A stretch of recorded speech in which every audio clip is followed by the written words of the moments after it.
A gente vem para um dos momentos mais especiais do nosso seminário. A gente está falando tanto sobre criança, sobre infância, mas alguém tinha visto criança nesse palco até o momento? A gente viu vídeo de criança, foto de criança, mas nada substitui a gente estar juntinho com as crianças. Então, nós agradecemos e parabenizamos a Secretaria Municipal de Educação, aqui de Serra Negra, que traz uma equipe incrível de uma escola maravilhosa, que vai ter uma apresentação cultural agora para vocês. Essa apresentação cultural é uma dança típica de festa junina aqui da cidade. As atividades culturais nas escolas de educação infantil são fundamentais para o desenvolvimento integral das crianças, contribuindo para a formação de habilidades sociais, emocionais e cognitivas, além de contribuir para a promoção de criatividade e expressão. Essas atividades não só enriquecem o aprendizado acadêmico, mas também preparam as crianças para serem cidadãos criativos, empáticos e culturalmente conscientes. Nós teremos agora uma apresentação com a música Boi Bumbá, Som de Butacadã, Maternal 2, 17 alunos da professora Fernanda Aparecida Firmino e da diretora Érica Regina Pesetti. É com grande alegria que recebemos um Maternal 2.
Todo mundo vai dançar, só não gosta quem não foi na festa do boi bumbá. Festa do bumbá, meu boi. Levanta, boi. E boi, meu boi bumbá. E boi, todo mundo vai dançar. Bota a mão na cabeça e começa a chacoalhar. E boi, é festa do boi bumbá. Bota a mão na cintura e começa a rebolar. E boi, é festa do boi bumbá. E boi, meu boi bumbá. E boi,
Eu acho que eles merecem também uma salva de palmas em pé.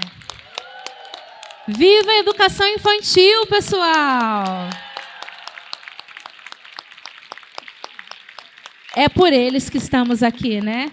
Eles com certeza estão representando cada uma das crianças da educação infantil do nosso município. Parabéns a toda a equipe envolvida nesta e tantas atividades. Parabéns por ressignificarem o dia a dia escolar. Uma criança estar num palco, há muita coisa envolvida por detrás disso. Então, é muito honrado o trabalho que vocês fazem. Enquanto professora, agradeço em nome da diretoria da Undime o trabalho que vocês desenvolveram e convido o Celso também para entregar um mimo para essas belezuras de criança.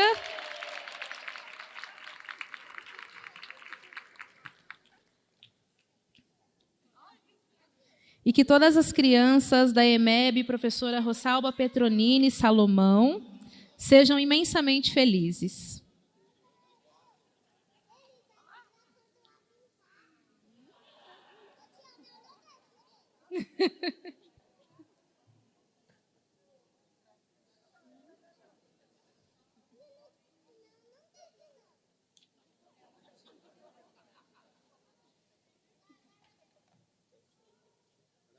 Professoras, mais uma vez, muito obrigada. Deus abençoe vocês.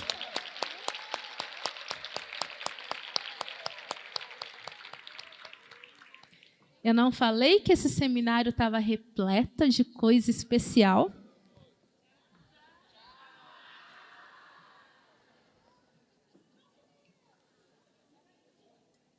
É por eles, né, pessoal? Quando a educação infantil vem forte, quando a base vem forte, a educação dá certo.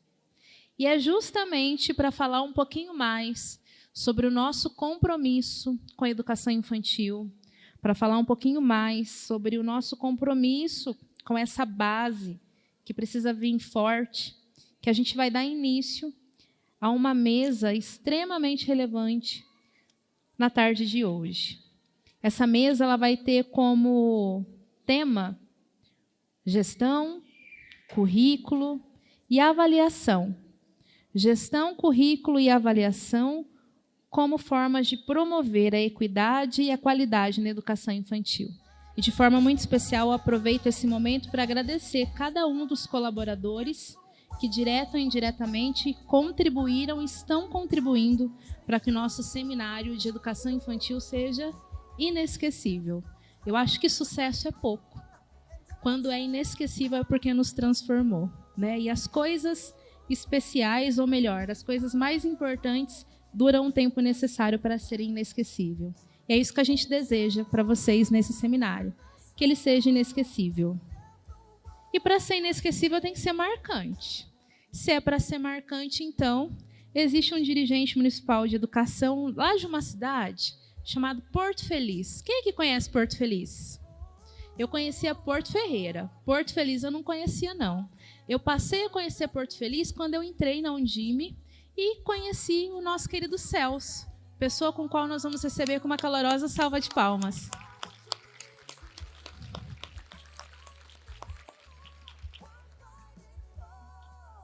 Celso, dirigente municipal de educação de Porto Feliz. Esse homem maravilhoso e feliz, porque quem mora em Porto Feliz tem que ser feliz, né? Vai mediar a mesa, gestão, currículo e avaliação, como promover a equidade e qualidade na educação infantil. E nós teremos, como colaboradores dessa mesa, 2 pessoas, vocês me ouviram falar muito essa palavra, potentes. Vocês vão entender porque eles são potentes. Nós vamos receber com muito carinho Daniel Domingues dos Santos. Daniel Domingues dos Santos é professor e doutor em economia.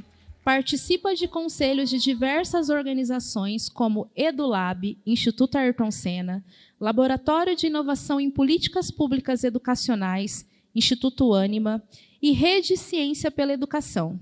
Atuou como vice-presidente da Sociedade Brasileira de Econometria e presidente do Centro Acadêmico Visconde de Caiuru. Participou da criação do Laboratório de Estudos e Pesquisas em Economia Social, LEPS, sendo também um dos pesquisadores principais na criação de instrumentos como EAPI. A gente chama de EAP. Mensuração de qualidade nos ambientes destinados à educação infantil. E INAP, mensuração de aprendizagem na pré-escola.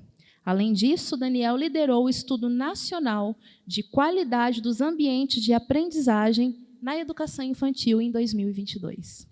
E com esse mesmo entusiasmo e com muito carinho, tem que ter uma mulher nessa mesa, né, gente? Nós convidamos a Beatriz, o sobrenome dela, ela me ensinou, mas eu vou falar errado. Abuchain, olha que nome diferente, a Beatriz Abuchain, uma salva de palmas. Graduada em Psicologia pela PUC do Rio Grande do Sul e doutora em Educação e Currículo pela PUC São Paulo.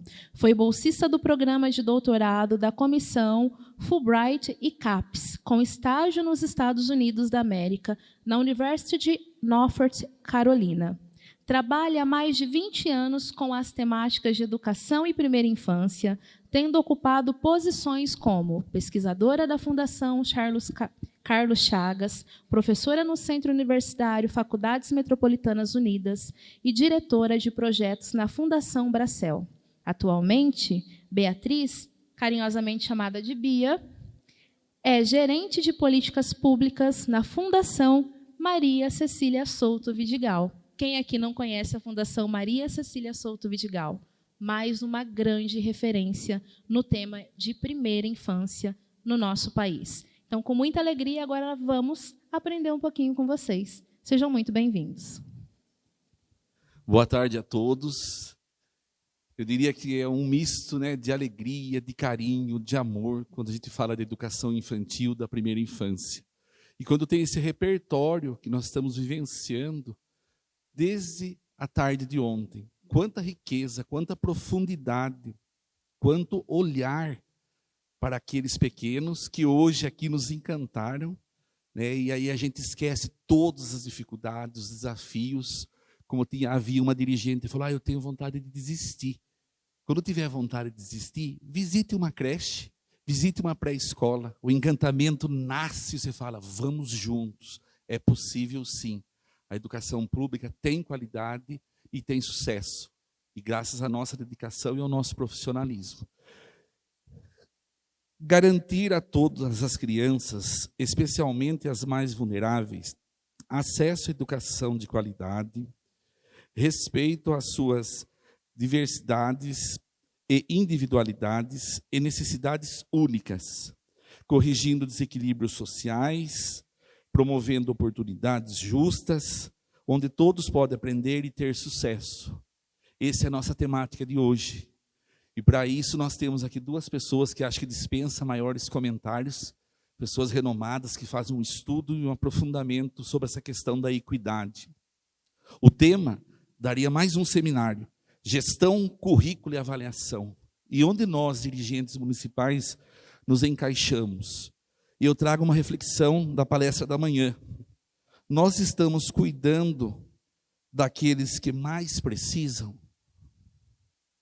Qual o nosso parâmetro de qualidade, observando os que mais precisam? Então, essa temática, né, vem trazer essa reflexão lá no chão das nossas escolas, na nossa aldeia, no nosso território, o repertório usado aqui, que ampliou o nosso conhecimento, e essa transformação tão necessária quando a gente fala nessas questões e a avaliação, né? Qual a avaliação que eu faço do meu trabalho enquanto gestor? Qual oportunidade eu, como gestor, posso proporcionar para a minha rede, para essa mudança de paradigma, esse ressignificar de olhares, essas possibilidades e esse potencial que as crianças apresentaram aqui de transformar e ter qualidade de vida junto aos seus familiares. Então, diante desse contexto, eu passo aqui a palavra para a Bia, carinhosamente chamando assim, que vai ilustrar um pouquinho com dados, né, e com referenciais que vai ajudar-nos a retornar e exercer ainda melhor a nossa função, que é uma função de muita responsabilidade, porque nós temos o poder e o dever de transformar a vida das pessoas. E só nós podemos fazer isso. Beatriz, com você. Oi, gente, boa tarde. Vamos lá, vamos subir a energia, que está todo mundo com soninho depois do almoço, né? Celso, queria te agradecer, né? Agradecer a Undime São Paulo, e acho que no teu nome saudar todos os dirigentes que estão aqui presentes e todos vocês que fazem a educação acontecer no dia a dia das creches e das pré-escolas. Eu vou pedir licença para falar em pé, que eu acho que a gente consegue me aproximar mais de vocês e também olhar a apresentação.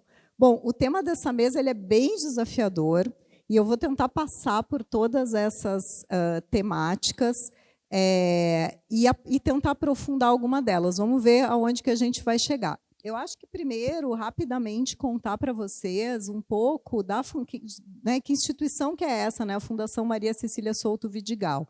Acho que a primeira coisa é dizer para vocês que esse é um ano de muita alegria para a Fundação. A gente está completando 60 anos, então é um aniversário importante. E desde 2007, a Fundação atua com a temática da primeira infância, entendendo que qualificar as políticas públicas para a primeira infância é a melhor forma que a gente tem de reduzir as desigualdades históricas que a gente tem no nosso país. Então, a nossa missão está muito alinhada, né, aos objetivos do desenvolvimento sustentável, que falam, né, de assegurar um desenvolvimento apropriado para as crianças na primeira infância. E a gente tem duas estratégias maiores de atuação.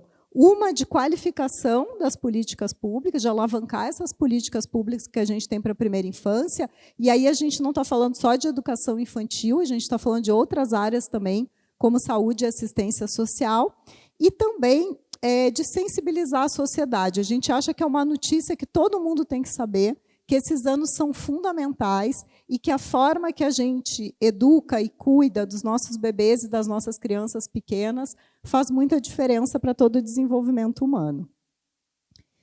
E aí trago alguns marcos legais do Brasil. O Brasil é um país com uma legislação bastante avançada quando a gente pensa na primeira infância, porém, a gente sabe que o maior problema é justamente a implementação, que é o desafio que vocês vivem no dia a dia.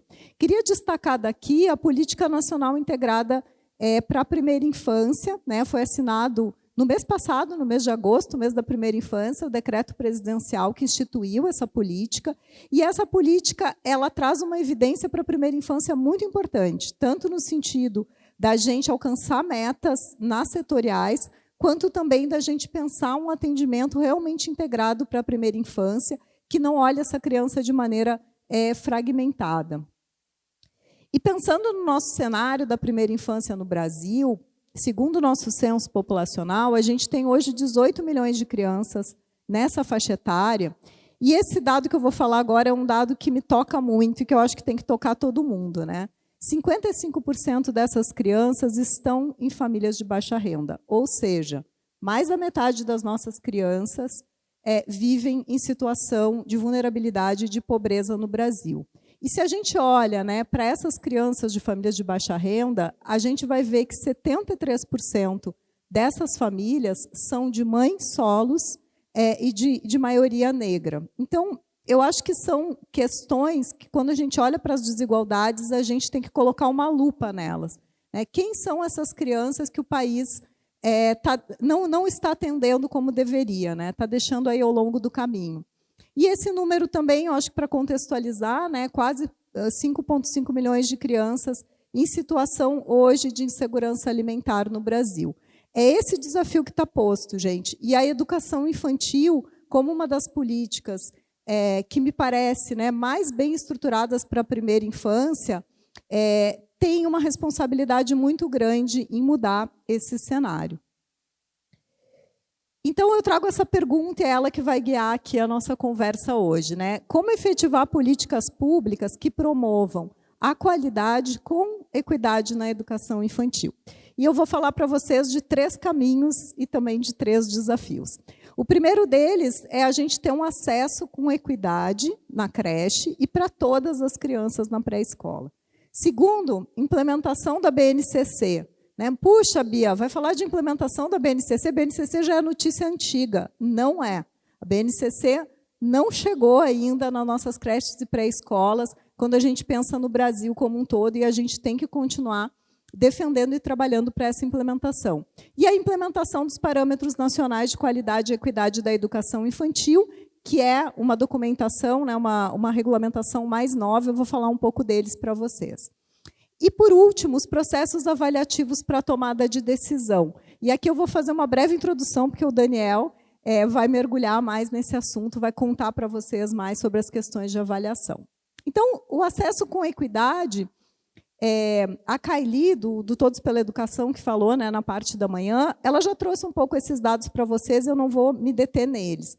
O que a gente tem que olhar quando a gente olha para dados de acesso da educação infantil? Vocês vão dizer, olha, não conseguimos alcançar como país a meta do Plano Nacional de Educação. É verdade.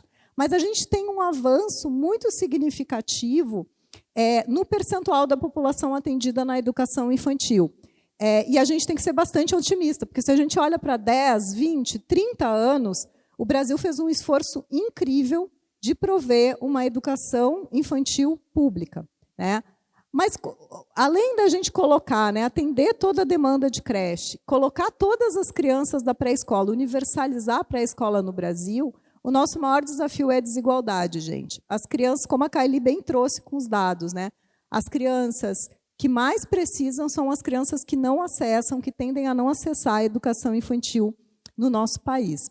Aqui estão os dados de creche que mostram isso, né? Ela trouxe pela manhã esses dados, né? E esse montante que é bem grande, né? De 2,2 milhões de crianças que estão fora da creche hoje no Brasil. Pré-escola, a mesma coisa. Temos a responsabilidade de universalizar a pré-escola, né? 94% é significativo, mas não é todo mundo ainda. E essas crianças que estão de fora, essas 400 mil crianças que estão de fora, elas são crianças em situação de vulnerabilidade. E aqui eu trago uma provocação para vocês, eu acho que todo mundo, talvez, né, que trabalha aqui com educação infantil, conhece esse cartunista, né, o Tonucci, que é um italiano. Quem não conhece, eu sugiro que o conheça. E ele faz, então, ele produz algumas imagens que fazem a gente pensar, que provocam a gente nesse lugar que a infância ocupa na nossa sociedade. E aqui, no caso, eu trouxe duas imagens em relação à educação infantil, né? A primeira, né, à esquerda de vocês, que fala desse cabide de crianças. E até a gente usava esse termo no Brasil, né? A gente dizia, cara, a creche não pode ser um cabide de crianças. E aqui, então, ele concretiza isso, né? Não pode, as crianças não podem chegar na creche e estarem lá apenas para passar o tempo. E, infelizmente, quando a gente visita escolas de educação infantil, a gente vê isso acontecendo, né? Então, tem que ser um espaço de promoção real do desenvolvimento infantil. E, por último, né, à direita de vocês, essa imagem que eu acho que é belíssima, né, da criança chegando na escola, cheia de expectativas, de brincadeiras, de descobertas, e a professora ali fazendo o cálculo que aquele é o 25ª criança que vai estar, né, na sala com ela. E a gente sabe que, para os professores, né, que estão no dia a dia das escolas, é realmente desafiador, muitas vezes, o tamanho de turma que a gente tem, porque a gente, enfim, está nesse país que é um país continental, com uma população imensa. Então, não adianta a gente dar o acesso e essa criança ficar pendurada no cabide. Não adianta a gente dar o acesso e o professor, a professora não conseguir, no dia a dia, dar uma atenção individualizada que todas as crianças merecem. Então, aqui eu arrisco, né, trazer alguns caminhos para os municípios em relação ao acesso, e o primeiro deles passa por um bom diagnóstico, por fazer um levantamento real da demanda de creche, por fazer um levantamento das crianças que estão fora da pré-escola e ter um bom mapeamento das suas condições de oferta, dos seus equipamentos, dos seus profissionais que estão atuando na educação, até para poder planejar. Como que a gente planeja a expansão se a gente não faz um bom diagnóstico? E o segundo ponto é justamente esse planejamento para a expansão, né?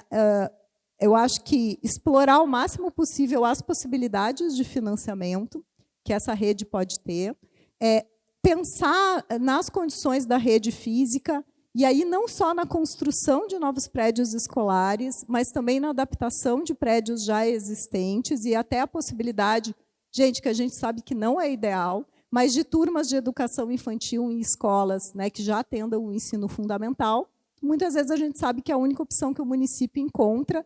E se ele encontrar isso com o cuidado de olhar para parâmetros de qualidade de educação infantil, ele vai conseguir prover uma educação de qualidade. E a questão da contratação dos profissionais, dos concursos, é que eu não estou falando só dos professores, de todos os profissionais que são múltiplos e que apoiam o dia a dia das creches e pré-escolas. Importante, né? A gente tem uma lei que foi sancionada o ano passado, 14.851, que fala agora que os municípios têm que ter critérios para priorizar crianças que estão na fila de espera de creche. Então, se tem uma fila de espera de creche, a gente tem que olhar para esses critérios, né? E esses critérios, alguns desses critérios estão colocados na lei, mas o que eu estou sugerindo é que eles sejam amplamente discutidos com a comunidade e que tenha transparência nessa lista de espera, que essa lista de espera seja divulgada, né? Importante também, gente, olhando um pouco para fora da escola, poder fazer campanhas para as famílias sobre o direito à educação infantil. Às vezes, as famílias mais vulneráveis elas não sabem desse direito. Parece que é uma coisa abstrata, é isso que eu estou dizendo, mas é verdade. Então, poder fazer essa campanha e dizer, olha, você tem direito a ter uma vaga na creche e o seu filho, sim, precisa estar, a partir dos 4 anos, matriculado na escola, é um diálogo importante que o município tem que ter com as famílias. E, por último, né, a importância da busca ativa, que eu acho que é muito clara, né, a Undime é uma grande apoiadora, né, do busca ativa escolar, faz parte, né, realiza. A busca ativa é fundamental para a gente não deixar nenhuma criança para trás. Vou falar um pouquinho agora sobre a implementação da base e dos parâmetros nacionais de qualidade da educação infantil. Primeiro, eu trago aqui alguns dados, e eu acho que o Daniel talvez mencione esse estudo, que foi um estudo em parceria, né, da Fundação Maria Cecília com o LEPES, em que a gente... Não. Aqui, eu vou falar do estudo aqui, depois eu volto. Em que a gente visitou, né, a equipe do Daniel, visitamos 3.400 turmas de creches e pré-escolas no Brasil. Não é uma amostra representativa do Brasil, está longe disso, mas é o maior estudo que a gente sabe até hoje que foi feito, né, Daniel? Então, a gente foi a 12 municípios e a gente viu algumas coisas em relação à implementação da BNCC que nos preocuparam muito e eu queria compartilhar com vocês, né? Primeiro, a gente tem assim, apenas 29% das turmas com práticas classificadas pelo instrumento que foi usado, né, como boas ou ótimas. Esse instrumento ele é um instrumento de observação. Então, um profissional externo à escola vai na sala, fica um período longo, algumas horas ali, e ele tem um protocolo que ele vai, então, assinalando, né? A gente vai falar um pouquinho mais disso quando falar de avaliação. Então, vamos pensar que 71% as práticas não foram boas, né?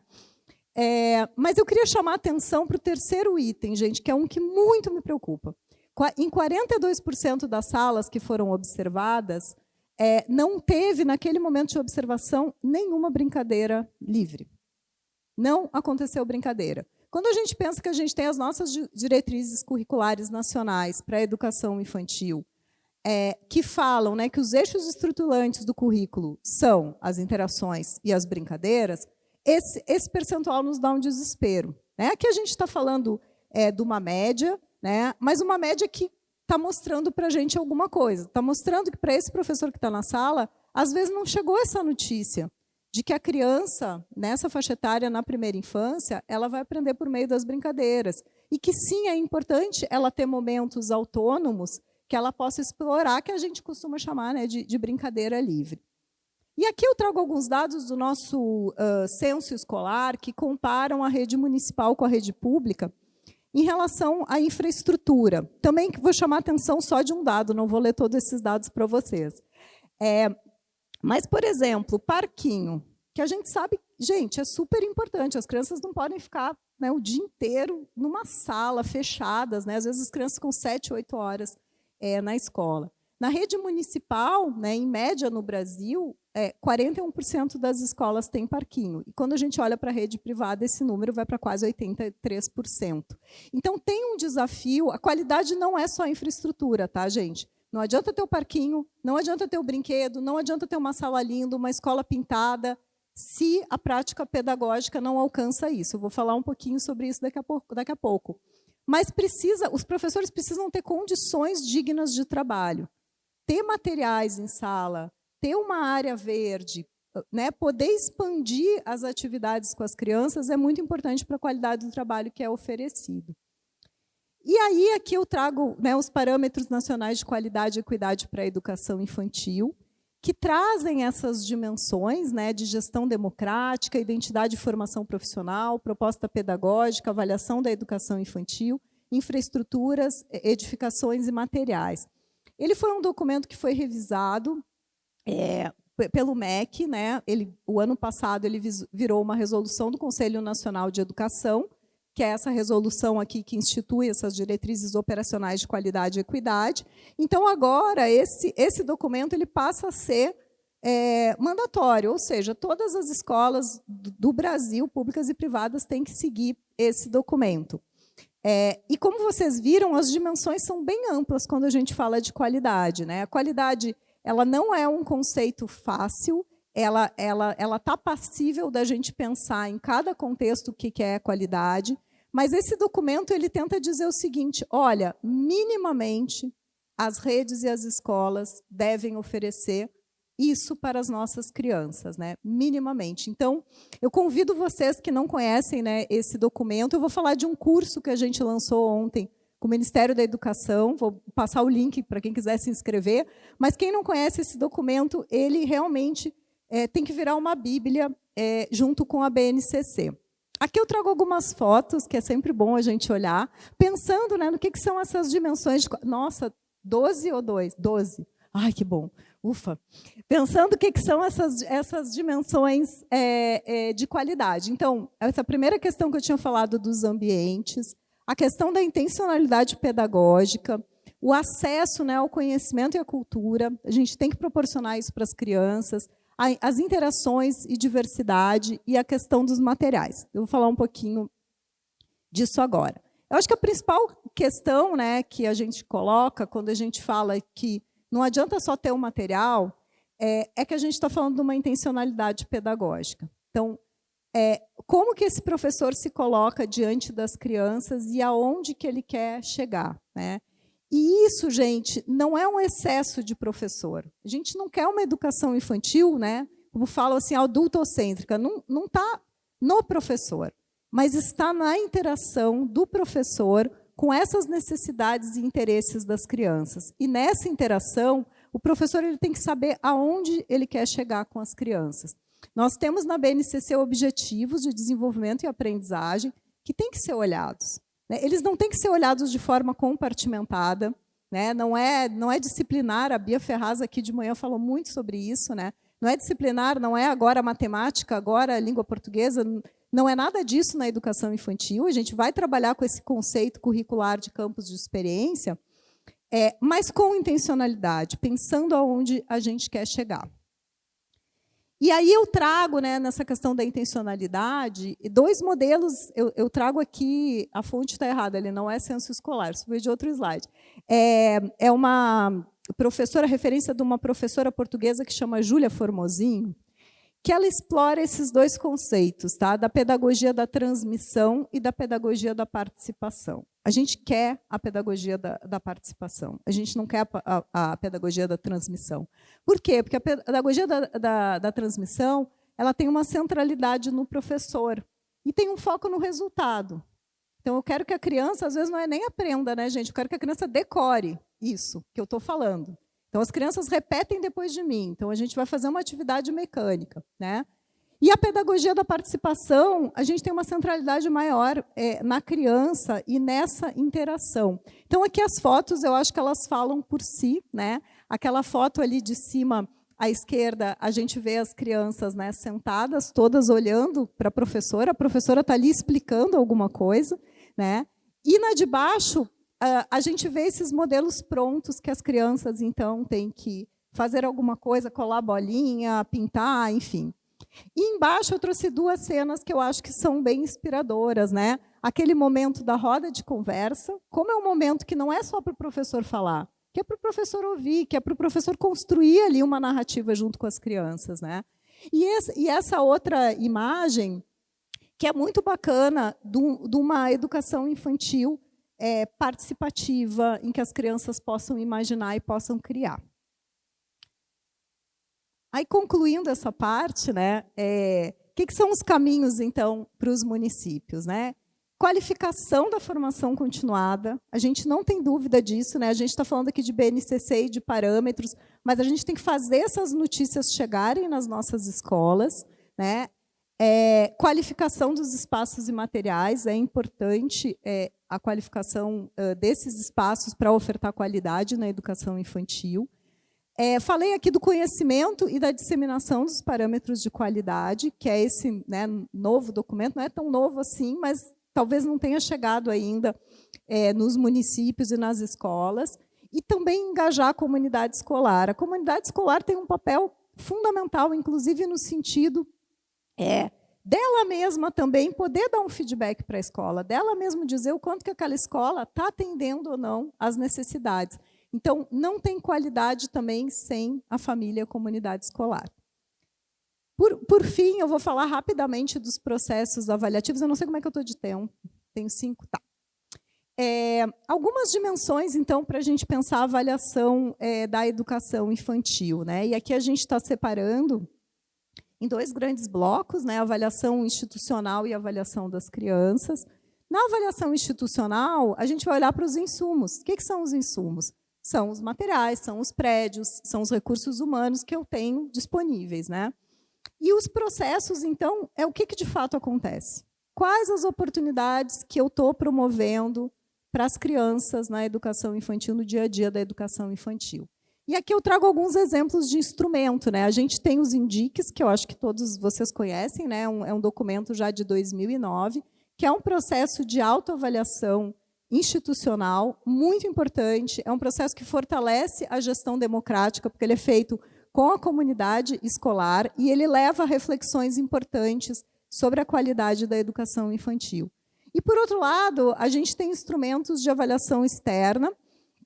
Aqui eu trouxe instrumentos clássicos, né? Mas o Daniel vai conversar um pouco mais sobre, imagino, né? Sobre a EAP, que são instrumentos, como eu contei para vocês, daquele estudo, que vai um observador externo à escola, ele tem um protocolo, e aí depois esses dados são pensados não para classificar as escolas, não para punir professor, nada disso. Esses dados são pensados como possibilidades para melhoria do trabalho pedagógico que está sendo desenvolvido. E, por outro lado, né, a gente tem a avaliação das crianças, que a gente entende que tem que ser feita pelo professor, isso está nas nossas diretrizes curriculares nacionais, então o professor tem que fazer processos, né, como processo de documentação pedagógica, para ter ali, de fato, documentado o desenvolvimento do grupo de crianças e de cada criança. E a gente tem também a possibilidade de avaliação externa, que são instrumentos de avaliação, que são estudos que podem ser feitos para avaliar como que está a aprendizagem das nossas crianças. E aí eu queria convidar vocês, porque quando a gente fala em avaliação externa e ir para a escola com um instrumento, a gente olha para a escola como se a gente colocasse uma lupa.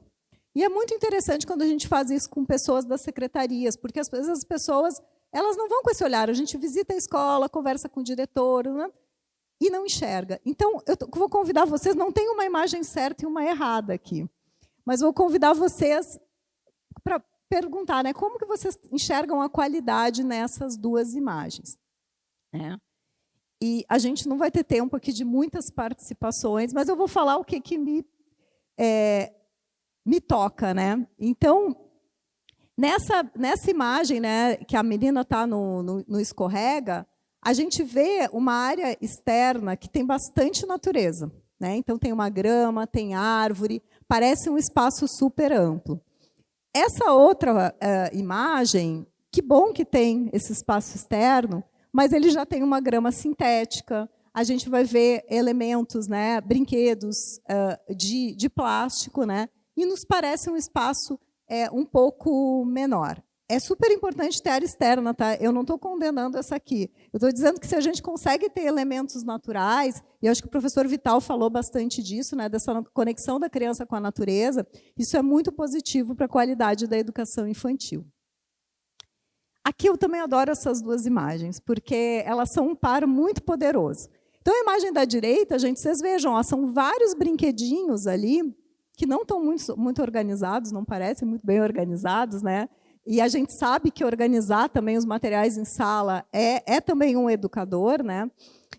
Mas esses brinquedinhos, então, são brinquedinhos comprados, né? São materiais comprados e que a gente deve ter na escola, sim. A gente precisa ter esse tipo de material na escola. Mas isso não significa que a gente não possa ter outros materiais naturais, materiais que a gente chama que são materiais desestruturados e que as crianças não tenham, né, a oportunidade de criar a partir deles, né? Então, acho que olhar para essa diversidade é muito importante. E, por último, esses dois momentos aqui, né? Um momento que a professora está ali lendo uma história, contando, interagindo com as crianças, e até num pequeno grupo, que eu acho isso muito interessante também. Não precisa todo mundo fazer a mesma coisa ao mesmo tempo, né? A professora pode estar ali com 2, 3 crianças, e o outro grupo de crianças está fazendo uma outra atividade, está tudo bem, né? Mas a gente tem um momento também, ali na foto da esquerda, de exploração, que eles também estão explorando os livros, eles também estão recontando as suas histórias, e o quanto que isso é importante para a gente promover qualidade. Então, sobre caminhos para os municípios, né? A gente, na Fundação, tem apostado muito nessa avaliação externa, com base na BNCC e nos parâmetros, fomentar também processos de autoavaliação institucional com os indicadores de qualidade da educação infantil ou outros instrumentos. Sempre tem em mente, gente, que a avaliação ela tem que ter um viés informativo, ela tem que informar, ela tem que dar dados, mas ela tem que ser formativa também. Porque a gente só avalia para transformar a realidade. Então, a gente precisa que esse dado chegue de forma que permita ao professor, o diretor da escola, o secretário de educação fazer melhor. E uma coisa que é muito importante, que eu acho que a gente faz pouco no Brasil, que é sistematizar os dados que já existem. Então, a gente já tem dados nacionais, do censo escolar, a gente tem a educação infantil participando do SAEB, e a gente tem dados também que os municípios coletam. Como que a gente sistematiza esses dados e deixa esses dados disponíveis quando a gente está planejando? E aqui eu já vou me despedir, que eu acho que o meu tempo já está esgotado, né? Mas vou me despedir rapidamente, fazendo algumas propagandas aqui para vocês. Então, o primeiro é esse curso que vocês podem acessar na plataforma do Avamec. Foi uma parceria que a Undime teve conosco também, né, apoiando todo esse processo, Undime, a Tricom, Fundação Maria Cecília Sempec e o MEC. E é um curso para gestores, sobre gestão de educação infantil com base nesses novos parâmetros de qualidade. Então, convido vocês, o curso foi lançado ontem, convido vocês a acessarem a plataforma do Avamec. Posso trocar? Posso. Aqui também uma propaganda rápida da plataforma da Fundação de Dados, Primeira Infância Primeiro. Nessa plataforma, vocês encontram dados do município de vocês, tem dados sobre a primeira infância de todos os municípios brasileiros, e é uma ferramenta importante também para esse planejamento e diagnóstico, então convido vocês a acessarem. Série Primeira Infância nos Municípios, também foi uma parceria com a Undime e com tantas outras instituições. A gente criou, então, esse material, que são 6 guias, tem um específico sobre educação infantil, e ele é voltado para o gestor municipal. Então, recomendo a leitura. Vocês conseguem, quem não conseguiu acessar o QR Code, consegue acessar no site da Fundação. E, por último, uma propaganda muito rápida desse estudo que a gente lançou no mês passado, que chama Panorama da Primeira Infância, em que a gente fez uma parceria com o Datafolha, de uma amostra representativa da população brasileira, para entender o que as pessoas sabem e pensam sobre a primeira infância no Brasil. Está muito legal. Acessem também, acho que vai ser muito inspirador. E agradecer demais e pedir desculpas, porque eu passei do tempo, com certeza. Essa para o Daniel.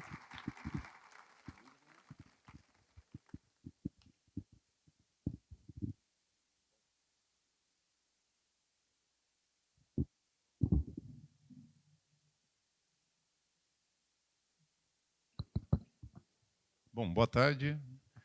Um prazer muito grande estar aqui também com vocês. É sempre difícil falar depois da Bia, né? Ela, além de saber muito, a gente trabalha junto há bastante tempo, então muito do que ela falou vai aparecer na fala também.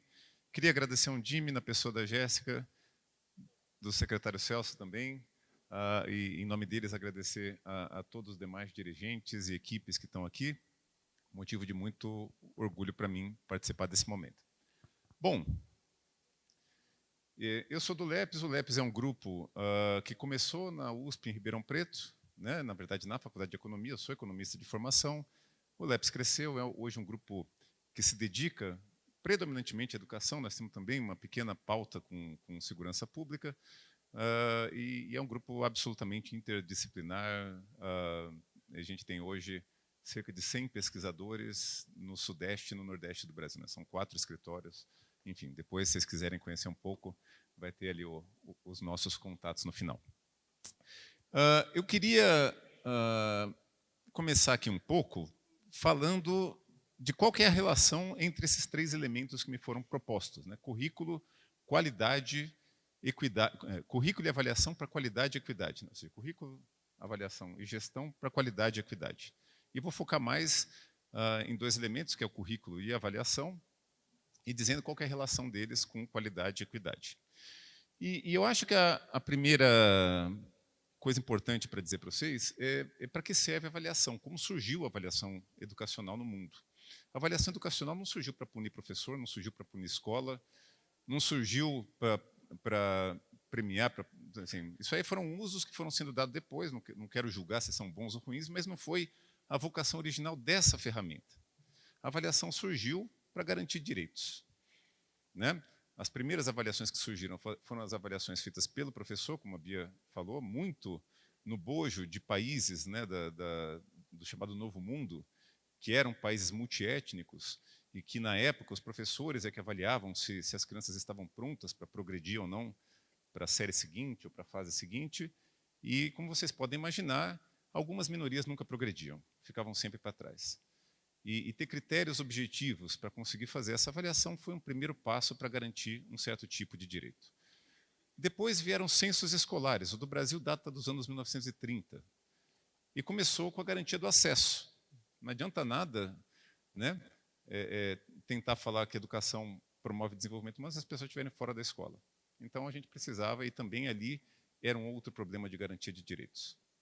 Aí no mundo, nos anos 1950, surgem as avaliações em larga escala de desempenho, justamente com uma primeira forma de ver se esse direito, se a qualidade desse direito, não apenas o acesso, também atingiu um patamar mínimo, né? O máximo em educação ele é sempre limitado, né? Mas a gente precisa garantir que todo mundo tenha um mínimo. E aí começou também esses processos. E, evidentemente, aqui a gente já percebe, tá certo, uma conexão grande com equidade. Né? A avaliação existe para garantir direitos, especialmente daqueles que costumam ter seus direitos suprimidos. Tá. Qual que é a relação de avaliação com o currículo? O currículo é, dentre os vários documentos educacionais, o documento de referência, o documento líder, onde são enunciados os direitos, para que serve, qual é a função social daquela escola. Não é o único, né? No Brasil a gente tem a Lei de Diretrizes e Bases, tem os referenciais curriculares, as diretrizes curriculares, vai descendo. Mas é ali que são enunciados os direitos. E dessa maneira a avaliação é também uma ferramenta importante de implementação de currículos. Ela existe para garantir direitos e são os direitos que são enunciados nas normas, uma das principais são os currículos. Tá joia? Bom, o que acontece é que a partir dos anos 1980, no mundo, especialmente do lado de cá, né, o mundo ocidental, acontece uma mudança, né, de perspectiva. Né, a chamada política baseada em evidências, né, a política de responsabilização, onde, fundamentalmente, se percebeu que era muito difícil a educação chegar na ponta e customizada para a comunidade que ela atuava, se ela fosse completamente planejada de maneira centralizada. E, a partir disso, né, a avaliação começa a servir também para se fazer grandes combinados de metas e, em geral, isso veio acompanhado de uma descentralização do poder, né, de dar para os municípios e, no limite, para as próprias escolas, muito mais responsabilidades para discutir o como chegar naquelas metas. E aí, evidentemente, a avaliação assume um papel ainda mais central na política pública. Mas o que é importante com essa introdução que eu estou falando é dizer o seguinte: a avaliação ela existe para apoiar a implementação do currículo. Se ela compete com o currículo, fatalmente ela prevalece num cenário de responsabilização. E isso a gente precisa tomar muito cuidado, tá certo? Especialmente na educação infantil, onde a discussão de currículo, das normas, ainda está em construção, como a própria Bia falou. Quer dizer, o nosso documento de parâmetros é do ano passado. Tá certo? Mesmo nos outros níveis de ensino, a gente pode discutir bastante se a avaliação está alinhada ou não ao currículo, porque o Brasil construiu o seu sistema de avaliação da educação básica antes de ter grande parte dos seus documentos curriculares prontos. E não à toa que hoje a gente discute bastante se não é o caso da gente rever esse sistema de avaliação. Tá? Por que eu estou falando isso? Porque, de cara, e aqui eu vou, não era o que eu ia falar no início, mas eu quero fazer um desabafo, né? A educação infantil ela sempre teve, o campo da educação infantil, muita resistência à avaliação. Tá certo? Muito por medo de que a avaliação preceda o currículo, de que ela não venha alinhada com as especificidades da educação infantil. Então, são medos legítimos. Mas, na falta disso, num país que adotou uma cultura de responsabilização, isso existe na educação de um modo geral desde os anos 1990, e está chegando cada vez com mais força também para a educação infantil. Se a educação infantil não se posicionar, não escolher, tá certo? Por enquanto, eu acho que ela ainda tem o controle de como deveria acontecer esse processo, né? O que eu tenho visto acontecer em muitos municípios, não sei se vocês compartilham da minha opinião, é que, por exemplo, avaliações diagnósticas do ensino fundamental hoje são compreendidas por muita gente como avaliações de saída da educação infantil e, de uma maneira indireta, tem havido uma responsabilização da educação infantil por objetivos que não necessariamente são coerentes com aquilo que os nossos documentos curriculares, com os documentos normativos da educação infantil preconizam. Isso é, enfim, um chamado para a gente pensar um pouco mais sobre o assunto. Não é uma discussão fácil, é uma discussão espinhosa, mas como qualquer ferramenta, né? Que nem a gente brinca dizendo que uma faca serve para a gente fazer churrasco para matar uma pessoa. Então o problema não está na ferramenta, está no uso que você dá. A avaliação ela surgiu com uma certa finalidade. Ao longo do tempo, a finalidade foi sendo transformada e novos usos para essa ferramenta começaram a ser pensados. Mas esse é o momento que eu enxergo hoje no Brasil e que eu acho que a gente precisa pensar profundamente sobre esse assunto. Tá? Bom,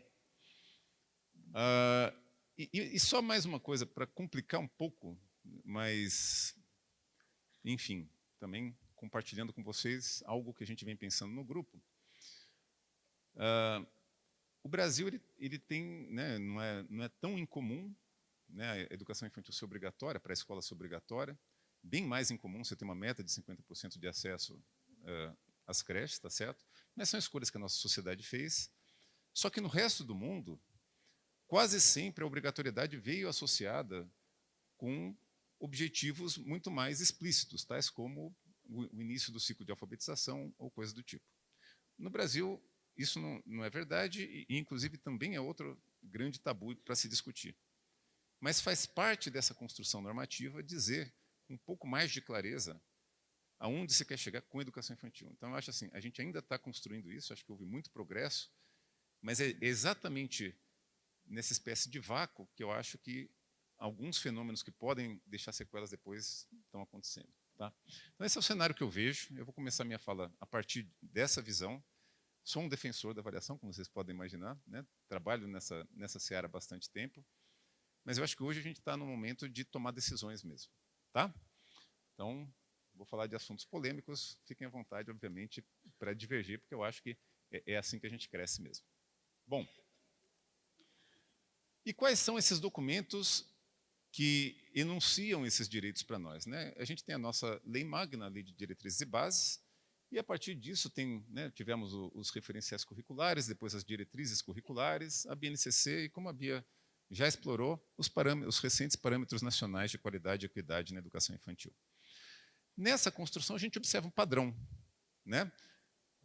De início, a gente começou a falar cada vez mais de que a educação infantil ela tem objetivos múltiplos, ela busca o desenvolvimento integral da criança.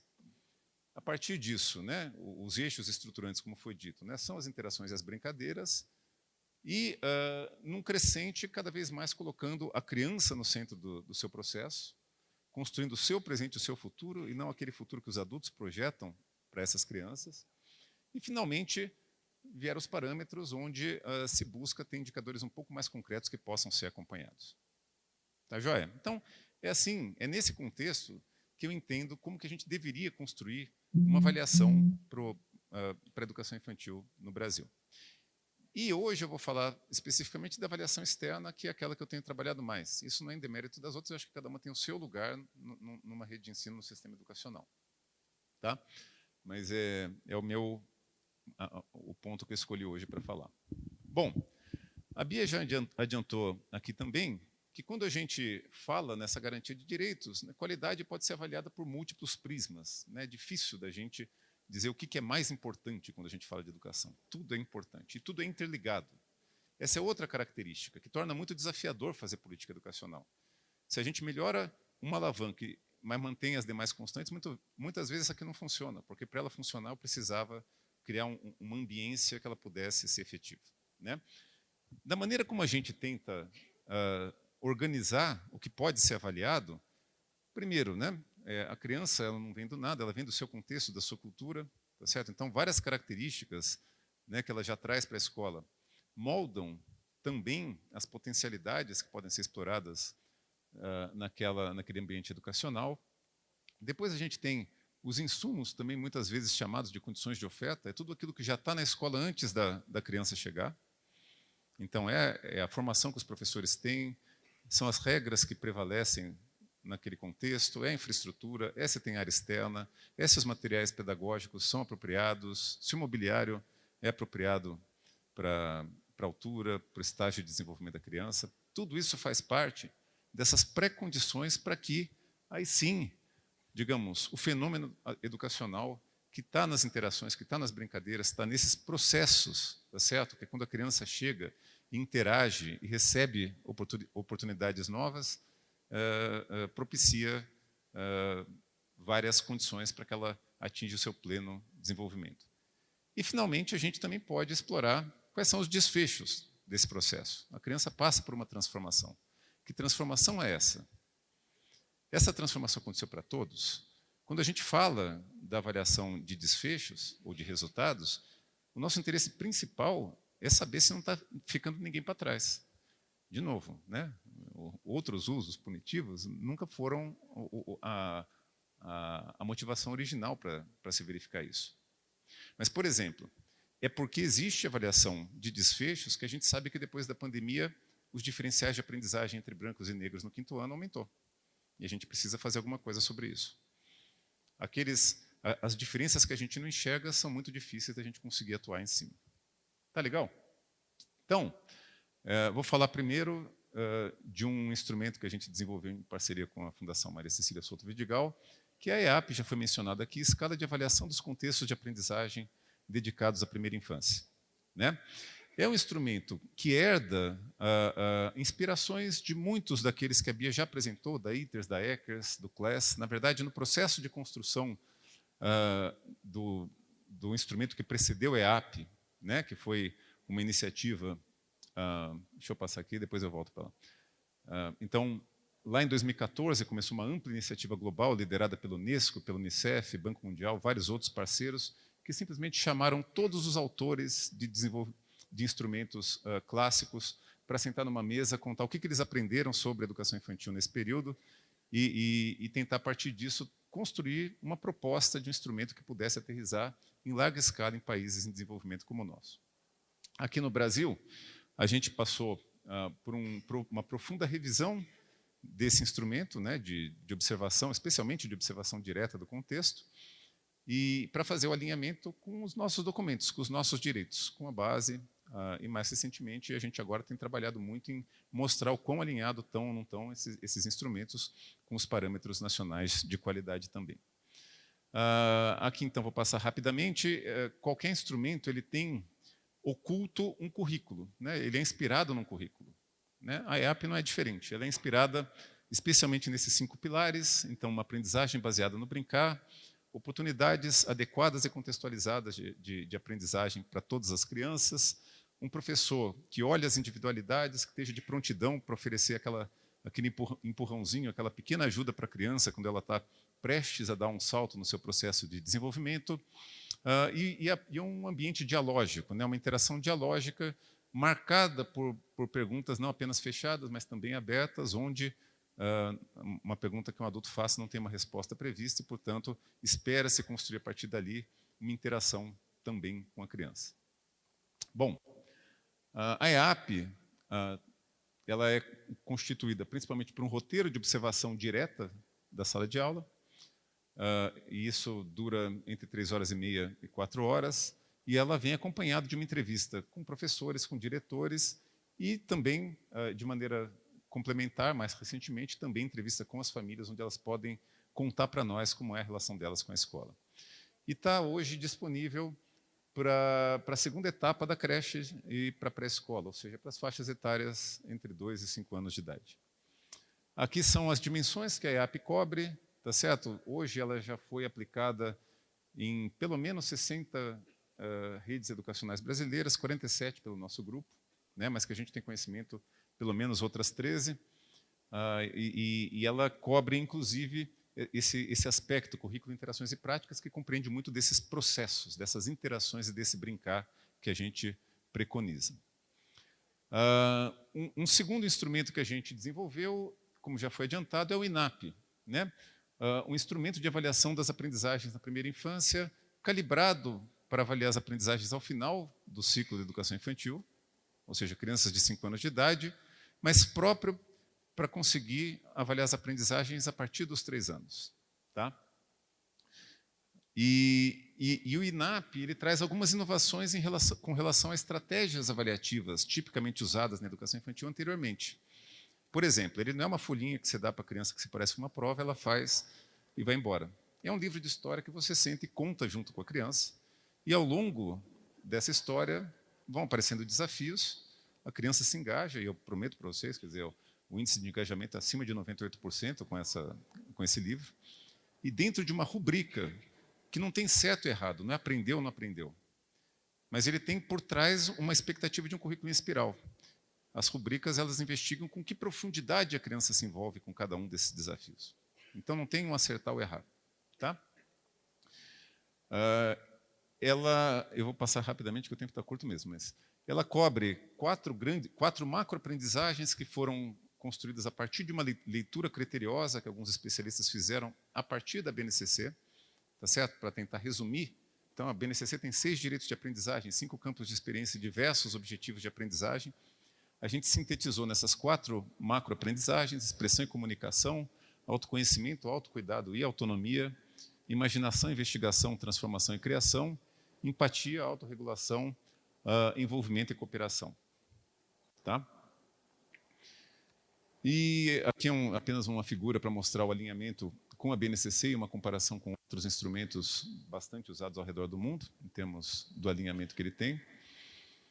E aqui tem uma amostra, né, de uma atividade. Então, ao longo da história, enfim, eu estou olhando um monte de catavento, mas a história é uma criança são 2 crianças, quebra o catavento de uma delas e o amiguinho fica comovido e entra numa floresta para tentar resolver essa situação, e no meio da história ele acha um baú, dentro do baú tem as peças de um catavento, ele primeiro precisa aprender a abrir o baú, e aí ele faz uma dobradura e sai com o catavento. Tá? Então, isso é um resumo de como que a gente faz essa história, que é uma das partes do livro. E finalmente, na última parte aqui, eu trouxe algumas figuras que marcam o que a gente aprendeu com esses 14 anos de avaliação externa na educação infantil, promovidos pelo LEPS, muitos dos estudos em parceria com a Fundação Maria Cecília. Tá? Aqui é um dado que vem de uma capital brasileira, que a gente avaliou, e o que a gente avaliou, para tentar contar um pouco para vocês, é o seguinte: cada uma dessas barrinhas ela tem 3 cores. A gente pegou uma oportunidade de aprendizagem associada com a contação de história para a criança, leitura de livros de história para as crianças. Tá? Em azul, é o percentual das turmas onde essa atividade não foi realizando, onde a gente não observou essa atividade no intervalo de 3h30, que deveria ser uma atividade bastante comum, né? O laranja é quando ela aconteceu, mas ela aconteceu de uma maneira mecânica. A criança ficou passiva no processo, pedagogia da transmissão, como a Beatriz colocou aqui antes, e, enfim, quer dizer, até aconteceu, mas não aconteceu da maneira como os nossos documentos preconizam. E, em verde, ela aconteceu com uma interação dialógica, com oportunidade de protagonismo para a criança, entre outros aspectos considerados qualificados de prática pedagógica. Cada uma dessas barrinhas mostra como que a distribuição desses 3 tipos de qualidade da oportunidade aconteceu para crianças filhas de mães com diferentes escolaridades, porque a educação da mãe é uma dos melhores marcadores da condição socioeconômica da família. E o que a gente observa é que entre os filhos das mães que tinham menos que 4ª série, em 90% das turmas que a gente viu, onde essas crianças não tiveram oportunidade de ter leitura de livro de história para elas. Nas 10% onde isso aconteceu com essa pedagogia menos qualificada. E a gente vai acompanhando a distribuição, a desigualdade social do Brasil e percebe que mesmo dentro da rede pública existe muita desigualdade. Quase sempre a gente acha que a desigualdade de oportunidade na educação está porque os filhos dos ricos vão para as escolas particulares, a Bia trouxe aqui um recorte, mas não, muito está dentro das próprias redes. E a gente precisa investigar isso e saber por que isso está acontecendo, né? Esse é um dos usos apropriados de avaliação, é entender como que esses direitos estão chegando de maneira muito diferente. Entre parênteses, na minha tese de livre docência, eu tentei investigar justamente o que explicava a diferença de desempenho ao longo do Fundi 1 entre filhos de mães que tinham pelo menos ensino médio e menos que ensino médio. Tá? Isso não quer dizer que eu acho que a educação infantil só serve para preparar para o fundamental. Mas uma coisa muito interessante é que 70% da diferença entre esses 2 grupos podia ser explicada pela educação infantil. 24% pelo acesso, algumas crianças não tinham passado enquanto outras tinham, e 50% pela qualidade. Porque daqueles que tinham oportunidade, tinham acesso à educação infantil, o que era oferecido era muito diferente. A nossa sociedade pressiona bastante pelo acesso. A gente ainda tem muita coisa por fazer. E fez muito nesses últimos tempos, tá certo? Conquistou muita coisa. Mas essa discussão de qualidade ainda é algo que está por ser construído, né? E por isso que eu queria trazer um pouco essa discussão que a Bia começou aqui, porque eu acho que é uma das fronteiras que a gente precisa explorar, especialmente agora que a gente está no momento de discussão de novos documentos. Um outro, parecido com o anterior, diz respeito a interações negativas, ou seja, houve interações verbais ou físicas negativas naquelas 3h30. Como que isso varia pela educação da mãe? Os filhos das mães que tinham menos que o ensino fundamental completo, mais de 50% estavam em salas onde se presenciou pelo menos uma agressão contra a criança. Isso não quer dizer que tenha sido o próprio filho dessa mãe, mas ele estava numa sala onde isso aconteceu. E quando a gente vai vendo dentro dessa rede, entre os filhos das mães que tinham pós-graduação, esse número cai ali para menos de 30%, que ainda é bastante alto. Tá? Mas só para trazer um pouco algumas coisas que a gente consegue aprender avaliando esses processos e que talvez a gente não soubesse antes ou ainda saiba muito pouco. Aqui também, já estou chegando no fim, uma figura para mostrar que esse diferencial de aprendizagem ele aparece já na educação infantil. Aqui a gente usa um instrumento que não é esse livro que eu mostrei para vocês, era um instrumento estrangeiro, que na época o nosso ainda não estava pronto, é o que a gente tinha disponível. Então, vocês vão olhar termos que a gente não usa mais, né? Linguagem, alfabetização, matemática, que eram os termos que estavam nesse instrumento. No final da pré-escola mostra também, né, a diferença de desempenho quando a gente olha os filhos das mães que nunca estudaram até os filhos das mães que tinham ensino superior completo. Tá? Evidentemente, a gente pode discutir, eu acho que cada rede tem que ter autonomia para discutir quais são esses objetivos. Mas o fato é, o que essa figura nos mostra, né, não é relacionado especificamente a ser linguagem e alfabetização. A gente podia fazer esse mesmo exercício para várias outras dimensões aqui. É o tamanho da desigualdade que existe já no final da pré-escola, tá certo? E a gente precisa ver o que faz com isso, tá certo? Assim, não fazer nada também é uma opção, mas eu acho que ela traz consequências lá na frente. Né? Aqui mesma coisa no caso de matemática.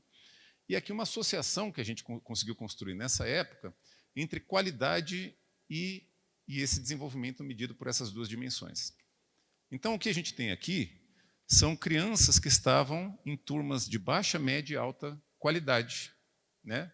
Ou seja, práticas pedagógicas, né? Alta é aquela que coloca a criança no centro do processo de aprendizagem, assim por diante. A baixa é aquela que é uma pedagogia puramente transmissiva, né?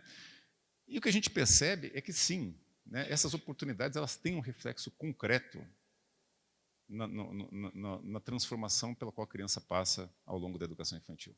A gente está falando de dimensões que são, sim, muito importantes. O que está nos nossos documentos não está lá à toa. Tá? Vou, só para tentar não transmitir uma mensagem equivocada aqui, dizer para vocês o seguinte, tá?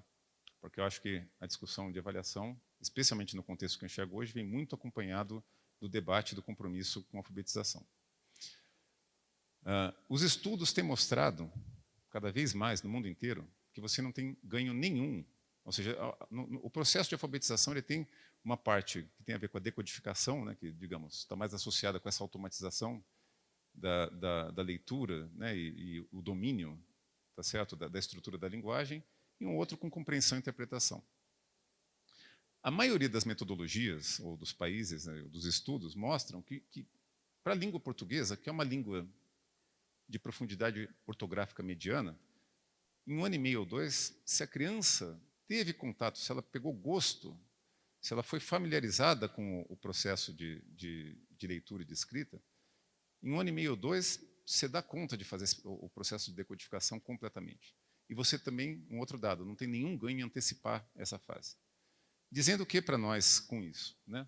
Porque eu não queria passar com isso a impressão que a gente precisasse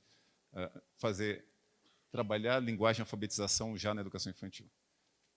Mas o que a gente pode trabalhar é a inserção na cultura letrada, tá certo? É a familiarização com portadores, com livros, tá certo? É gostar de história, gostar de contar história, de ouvir história, ampliar o vocabulário, entender através da dramatização da música, de outras oportunidades, as entonações e os elementos da língua. Tá? Era isso que eu acho que eu tinha para trazer para vocês, e aqui estão alguns dos nossos contatos. Obrigado.